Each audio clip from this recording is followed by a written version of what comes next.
Of. Voy. Ha? Ma'qul. Hemen qilma ada shuni. Bo'ldi. Jinim adaş, men qo'lim azroq ish bor. Men shuni tugitib olsam qilib beray dedim-ku, qilib bermayman emas. Ha, ma'qul ha.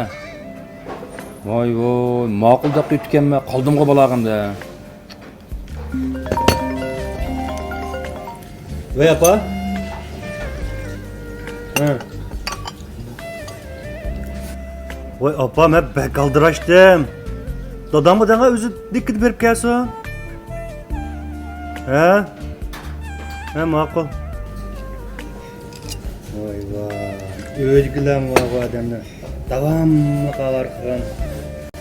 Balang avar qilmaganda balkim u cho'ng bo'lib ketgan bo'lishi mumkin. Sevgining avar qilmaganda balkim u sendan voz kechgan bo'lishi mumkin. Do'sting avar qilmaganda balkim o'tirangda orliq saqlanib qolgan bo'lishi mumkin. Endi ota-ona avar qilmaganda-chi? Balkim ular bu dunyoda yo'q bo'lishi mumkin. Şuncha ağırlar. Avar qilishning o'zining bir baxtmikin deyman.